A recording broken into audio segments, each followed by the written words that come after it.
හෙල welcome back ටු travel birds. ඉතින් අද අපි කතා කරන්න යන්නේ ඕස්ට්‍රේලියාවල ඉන්නට ගොඩක් වැදගත් වෙන ටොපික් එකක් ගැන. ඒ තමයි ක්‍රෙඩිට් ස්කෝ. ඔයා ඕස්ට්‍රේලියාවල නම් ඉන්නේ ක්‍රෙඩිට් කාඩ් එකක් ගන්න හරි හෝම් ලෝන් එකක් හරි කාර් ලෝන් එකක් ගන්න එහෙම නැත්නම් පර්සනල් ලෝන් එකක් ඇප්ලයි කරන්න කලින් ක්‍රෙඩිට් ස්කෝ එක ගැන දැනගෙන ඉන්න එක ගොඩක් වැදගත්. ඉතින් මං අද ඔයාලත් එක්ක කතා කරන්න යනවා මොකද්ද මේ ක්‍රෙඩිට් ස්කෝ එක කියන්නේ? එතකොට ඒකේ තියෙන වටිනාකම වැදගත්කම මොකක්ද? අපි ඒක ෆ්‍රී කොහොමද චෙක් කරගන්නේ? ඒ වගේම ක්‍රෙඩිට් ස්කෝ එක අඩු නම් ඒක ඉම්ප්‍රූව් කරගන්නේ කොහොමද කියලා. So let's get started. ඉතින් මුලින්ම බලමු මොකද්ද මේ ක්‍රෙඩිට් ස්කෝ එක කියන්නේ කියලා.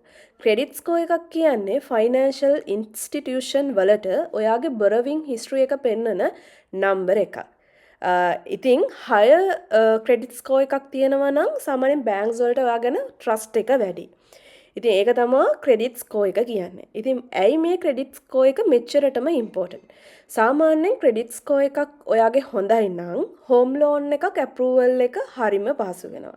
ඒ වගේම තමයි ඔයා කාර් ලෝන් එකක් ගන්න යනවා නම් ඒ කාර් ලෝන් එක හම්බෙන එක ඉක්මන් වෙනවා. අනිත් එක තමයි ඔයාගේ credit application credit card applications approve වෙන්න තියෙන chance එකත් වැඩි. අනිත් එක තමයි ඔයාලා එහෙම මොනවා හරි දෙයක් හිතන ලෝන් එකක් හරි ඒ වගේ දෙයකට යනකොට ඔයාලට better interest rate එකක් ලැබෙන්නත් පුළුවන්. ඉතින් ගොඩක් හොඳ ක්‍රෙඩිට් ස්කෝර් එකක් තියෙනවා නම් ඔයාලගේ සල්ලි thousands වලින් ඔයාලට ඉතුරු කරගන්න පුළුවන් ඔයාලගේ අනාගතේදී. එහෙනම් දැන් අපි බලමු කොහොමද මේ ක්‍රෙඩිට් ස්කෝ එක අපි චෙක් කරගන්නේ කියලා. මම හිතනවා ඕගොල්ලෝ දැනටමත් මම මේ කියන නම් අහලා ඇති කියලා. ඉතින් මෙහි තියෙනවා පොපියුලර් වෙබ්සයිට්ස් කිහිපයක් Equifax, Experian, Illion වගේ ඒවා. ඉතින් මේකේ account එකක් ඔයාලට create කරලා identity verify කරලා ක්‍රෙඩිට් ස්කෝ එක බලා ගන්න පුළුවන්. ඉතින් මං තෝරගන්නේ වෙනමම සයිට් එකක් Clear Score කියලා. ඇත්තට මේක හරිම පහසු සයිට් එකක් අපිට ෆ්‍රී අපේ ක්‍රෙඩිට් ස්කෝ එක බලා ගන්න පුළුවන්. ඉතින් මං ඊළඟට කියන්නම් කොහොමද ස්ටෙප් බයි ස්ටෙප් එයාලගේ වෙබ්සයිට් එකේ account එකක් හදලා අපේ ක්‍රෙඩිට් ස්කෝ එක බලාගන්නේ කියලා. ඉතින් ඔගොල්ලෝ Google වලට ගිහිල්ලා ඔයාලා සර්ච් කරන්න Clear Score කියලා. එතකොට ගොඩක් වෙලාවට මුලින්ම ලෝඩ් වෙනවා මෙන්න මේ link එක www.clearscore.com කියන එක. ඉතින් ඕගොල්ලෝ මෙන්න මේ link එක click කරා නම් හරි මේ link එක click කරපුවම ඔයාලට පේනවා your credit score and report for free forever. ඉතින් මෙතන ඔයාගේ email address එක දාලා get your credit score කියන එක දෙන්න. ඊට පස්සේ ඔයා එන්ටර් කරපු ඊමේල් එකට ඊමේල් එකක් එනවා මේ ඊමේල් එක වෙරිෆයි කරන්න කියලා. ඊට පස්සේ ඔයාලට පේනවා මෙතන ඔයාලගේ ෆස්ට් නේම් එකයි ලාස්ට් නේම් එකයි ෆිල් කරන්න තියෙනවා. එතකොට අපි උදාහරණයක් විදිහට ගමුකෝ ඔයාගේ නම ජයසුන්දර මුදියන්සේලාගේ කසුන් ජයසුන්දර. එතකොට ඔයාලා දන්නවනේ ඔයාලා දැන් ඕස්ට්‍රේලියාවේ ඔල්රෙඩි ඉන්න කෙනෙක් නම් ජයසුන්දර මුදියන්සේලාගේ කියන එක තමයි අපි ලාස්ට් නේම් එක විදිහට පාවිච්චි කරන්නේ. එතකොට කසුන් ජයසුන්දර කියන එක තමයි ෆස්ට් නේම් එක විදිහට පාවිච්චි කරන්නේ. ඉතින් මේක හරි විදිහට මෙතනදී එන්ටර් කරන්න. ඊට පස්සේ ඔයාගේ උපන්දිනය ඇඩ් කරලා කන්ටිනියු කරන්න. ඊට පස්සේ පාස්වර්ඩ් එකක් ක්‍රියේට් කරලා කන්ටිනියු කරන්න. ඔයාලගේ ඇඩ්‍රස් හිස්ටරි එක මේකට ඇඩ් කරන්න. මෙතනදී මේක ඇඩ් කරලා කන්ටිනියු කරාට පස්සේ ඔයාලා එන්ටර් කරපු එක ඊළඟ පේජ් එකේ පෙන්නනවා. එතනදී එඩිට් කරගන්න ඕන නම් එඩිට් කරගන්න පුළුවන්. ඊට පස්සේ තමයි ඔයාලගේ එන්නේ ඩෙන්ටිටි එක වෙරිෆයි කරන්න. ඉතින් මෙතනදී ඕගොල්ලෝ යට තියෙනවා කන්ටිනියු කියලා එකක්. ඒක කන්ටිනියු කරපුවාම ඔයාලගේ ડોකියුමන්ට් කොහොමද අප්ලෝඩ් කරන්න කියලා එනවා. පේනවනේ ඔයාලට වෙරිෆයි ඩොකියුමන්ට්ස් මෙතන ඇත්තටම ඩ්‍රයිවර්ස් ලයිසන් එක දෙනවා. ඔයාගේ ස්ටේට් එක දෙනවා. ලයිසන් නම්බර එක. මේ ලයිසන් නම්බර එක කියන්නේ ඔයාගේ ලයිසන් එකේ ඉස්සරහා තියෙන නම්බර එක බලලා මෙතන ටයිප් කරනවා. ඊට පස්සේ ඔතනම පහළ තියෙනවා ඔයාගේ කාඩ් නම්බර එක. ඔයාගේ කාඩ් නම්බර එක තියෙන්නේ ලයිසන් එක පිටිපස්සේ. එතකොට ඒ නම්බර එක බලලත් මෙතන එන්ටර් කරලා කන්ටිනියු කරන්න තමයි තියෙන්නේ. ඉතින් ඊළඟට ඔයාගේ ඩෙන්ටිටි එක වෙරිෆයි වුණාට පස්සේ ඔයාට පුළුවන් ආපහු මේ ලොගින් පේජ් එකට ගිහිල්ලා ඔයාගේ user name password user name එක විදිහට ඊමේල් එකත් පාස්වර්ඩ් එක විදිහට ඔයා කලින් ක්‍රියේට් කරපු පාස්වර්ඩ් එකත් එන්ටර් කරලා ලොගින් වෙන්න. ඒ ලොගින් වුණාට පස්සේ ඔයාට මෙන්න මේ වගේ ස්ක්‍රීන් එකක් තමයි බලා ගන්න පුළුවන්. මෙතනදී ඔයාගේ ක්‍රෙඩිට් ස්කෝර් එක කීයද out of කියලා බලා ගන්න පුළුවන්. එතකොට ඔයාගේ නම වම් පැත්තෙන් පෙන්නනවා. ඊට අමතරව මෙතනින් එහා ඔයාට ඩීටේල් වශයෙන් බලා ගන්න ඕන නම් ඔතන ඔය රවුමේ තියෙන see report කියන බටන් එක ක්ලික් කරන්න ඕනේ. ඊට පස්සේ ඔයාට ඔතනදි පෙන්නනවා ඔයාගේ උඩින්ම ක්‍රෙඩිට් ස්කෝර් එක. ඊට පස්සේ ඔයාගේ ලාස්ට් අප්ඩේට් මන්ත් කියන්නේ දවස් 29ක් ඇතුළත කොච්චර විදිහටද අප්ඩේට් වෙලා තියෙන ඇවරේජ් එක, යෝ ඒරියා එක අන්න ඒ විදිහට බලා ගන්න පුළුවන්. ඉතින් ඔයාට මේක ඔයාගේ කොහොමද ඔයාට මේක ඉම්පැක්ට් වෙලා තියෙන්නේ කියලා බලා ගන්න නම් ඔය හයිලයිට් කරලා තියෙන බටන් එක ඔයා ක්ලික් කරන්න ඕනේ. ඔන්න ඊළඟට ඔයාගේ කොහොමද ඉම්පැක්ට් ඔයාගේ වෙලා තියෙන්නේ කොහොමද කියලා පෙන්නනවා. එතකොට මෙතන මුලින්ම action needed කීයක් තියෙනවද, කොච්චර topic ප්‍රමාණයක් මොනිටර් වෙලා තියෙනවද, doing well කීයක් ගිහිලා තියෙනවද බලනවා. එතකොට තමයි මෙතන accounts ගොඩේ අද කියලා කොටසක් තියෙනවානේ. ඇත්තටම මෙතන මම example එකක් විදිහට ඔයාලට කියන්නම්. ඔයා හිතන්න ඔයා Commonwealth Bank එකේ step A පාවිච්චි කරනවා කියලා. එතකොට ඔයගොල්ලෝ දන්නවා ඔයාලට ටයිම් කියන්නේ ලිමිට් එකක් තියෙනවා. ඒකට මේ කොච්චර කියන්නේ 200 400 500 අන්න ඒ විදිහට අන්න ඒ මනි ලිමිට් එක මෙතන පෙන්නනවා. ඒක තමයි ඒ වගේ දේවල් තමයි ඔය අද කියන එකේ පෙන්නන්නේ.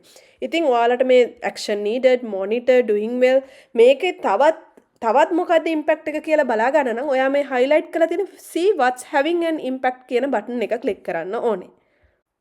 ඔන්න දැන් ඔයාට මෙතනදී බලා ගන්න පුළුවන් ඇත්තටම ඔයාට මොකද්ද වෙලා තියෙන්නේ කියන එක.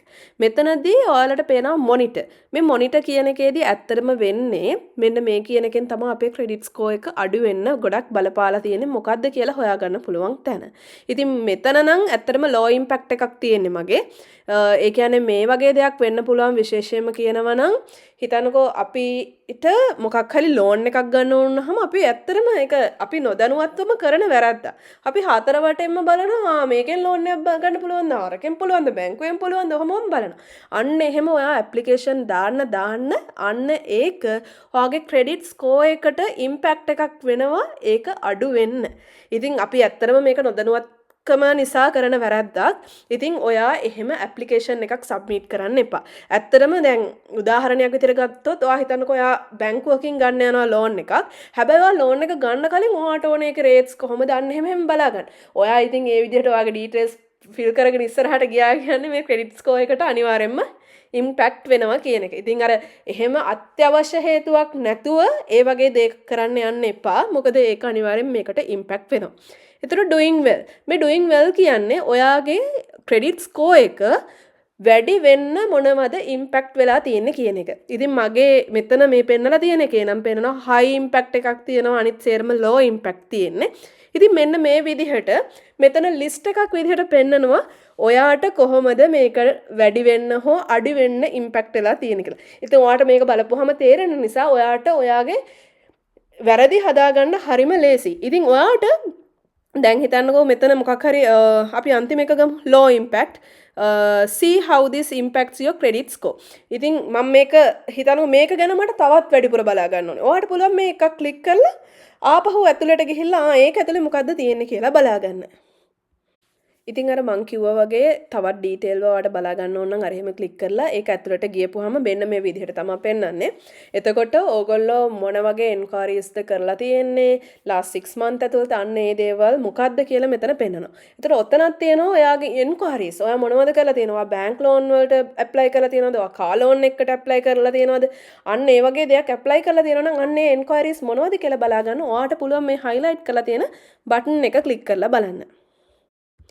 ඔන්න ඉතින් මෙතන තමයි වැදගත්ම පොයින්ට් එක. මොකද මේක ඇතුළට ගියාපුවම ඔයාගේ ඒක එන්ක්වයරි එක ඇතුලේ ඔයාගේ කීයක් ඇප්ලිකේෂන් තියෙනවද කියලා බලා ගන්න පුළුවන්. ඉතින් මේ විදිහට ඔයාට පුළුවන් මොනිටර් කියන්නේ ඇත්තටම අර ඉම්පැක්ට් එක වෙනවා අපිට ක්‍රෙඩිට් ස්කෝර් එක අඩු කරන්න. අඩු වෙන්න ඔයා මොන වගේ එන්ක්වයරිස්ද දාලා තියෙන්නේ මේ විදිහටම බලා ගන්න පුළුවන්. එතකොට doing well කියන්නේ ක්‍රෙඩිට් ස්කෝර් එක වැඩි වෙන්න ඔයාගේ ගිහිලා තියෙන එන්ක්වයරිස්. එතකොට ඔයාට මේ විදිහට බලා ගන්න පුළුවන්. එතන මෙතන ඔයාලට පෙන්වන්නේ ඔයා බැංක් එකකට ඇප්ලයි කරලා ඒක හරියට ඔයා ගෙවාගෙන යනවා නම් ඒක ලෝන් එක අප්‍රූව් වෙලා තියෙනවා, හරි on time ගෙවලා තියෙනවා. ඒ සේරම මෙතන ඔයාගේ පෙන්වනවා. ඔයා මේ බැංක් එකට මෙහෙම එන්ක්වයරි එකක් කරලා තියෙනවා. ඔයා මේ හිතන් ටොයෝටා එකෙන් ඔයා කාර් එකක් කරන් තියෙනවා, ඒකට ලෝන් එකක් කරන් තියෙනවා. ඒකට එන්ක්වයරි එකක් ගිහිලා තියෙනවා, ඇප්ලිකේෂන් එකක් ගිහිලා තියෙනවනේ. ඒක මෙතන පෙන්වනවා. ඉතින් ඔයාට සේරම මෙතනදී බලා ගන්න පුළුවන්. ඉතින් ඔන්න ඔය විදිහට තමයි අපි මේකේ ඩීටේල්ස් ටික බලාගන්නේ. ඇත්තටම මම මේක මම එක්ස්පීරියන්ස් කරපු විදිහ තමයි මෙතනදී කියන්නේ මීට වැඩිය සමහර විට තව දේවල් ඇති. ඒ වුණාට මං හිතනවා මේක ගොඩක් ඔයාලට වැදගත් වෙයි කියලා. සමහර කෙනෙකුට මේක මොනවද මේ කියන්නේ මේවා වැඩක් නැති දේවල් නේ කියලා හිතෙන්නත් පුළුවන්. හැබැයි මං හිතනවා කාට හරි මේ වීඩියෝ එක වැදගත් වෙයි කියලා.